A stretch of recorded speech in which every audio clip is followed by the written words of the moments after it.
ఆ ద్వీపంలో ఒకే ఇల్లు, అక్కడ ఒక రాత్రి గడపాలంటే గగనమే. ఆ వివరాలంటే చూద్దాం. ఎవరమైనా సాధారణంగా ఊరికి కొంచెం దూరాన ఇల్లు కట్టుకొని ఉండాలంటేనే 100 సార్లు ఆలోచిస్తాం. గ్రామంలో చివరి ఇల్లుగా నిర్మించుకున్నా కూడా నిత్యం భయాందోళనలు చెందుతూనే ఉంటాం. ఆ ఏరియాలోని ఇంట్లో ఉదయం పూట ఉండాలంటే కూడా సింగిల్ కాకుండా తోడు కోరుకుంటాం. అంతలా భయపడిపోతుంటాం. ఇలా కొందరికి భయాందోళన ఉంటే మరికొందరేమో ఊరికి దూరంగా ఉండాలని కలలు కంటుంటారు. ఊరికి దూరంగా ఇల్లు కట్టుకోవాలని చూస్తుంటారు. జనసంచారం లేని ఏరియాలోనే ఇల్లు నిర్మించుకొని సేద తీరాలని అనుకుంటారు. జీవనానికి ఆమోదయోగ్యం లేని ఏరియాల్లో కూడా ఇల్లు కట్టుకొని ఉంటారు. సరిగా ఓ వ్యక్తి ఇలానే వినూత్నంగా ఆలోచించాడు. అదేదో ఊరి బయటను నగరం శివారులోనూ ఇల్లు కట్టుకున్నాడంటే పొరపాటే. ఏకంగా సముద్రం మధ్యలో మారుమూల ప్రాంతంలో ఏ మూలకో విసిరేసినట్లుగా ఇల్లు నిర్మించుకున్నాడు. ఓ నిర్మానుష్య ప్రాంతంలో ఇల్లు నిర్మించుకోగా దానిని ప్రపంచంలోనే ఒంటరి ఇంటిగా గుర్తించారు. అయితే ఆ ఇల్లును అమెరికాకు చెందిన యూట్యూబర్ ర్యాన్ ట్రాహన్ ఓసారి సందర్శించాడు. తన అనుభవాలను పంచుకున్నాడు. ఆయన ద్వారానే ఇంటి అంశం వెలుగులోకి వచ్చింది. యూరప్ లోని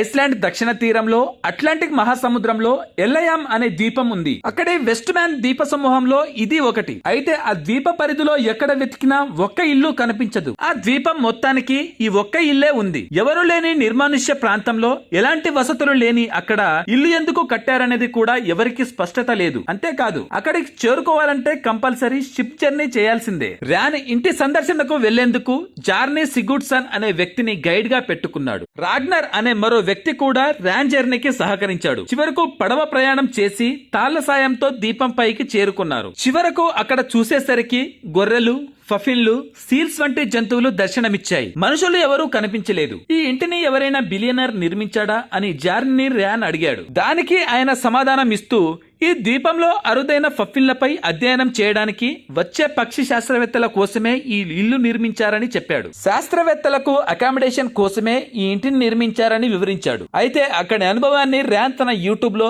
వీడియో పోస్ట్ చేశాడు. Thanks for watching.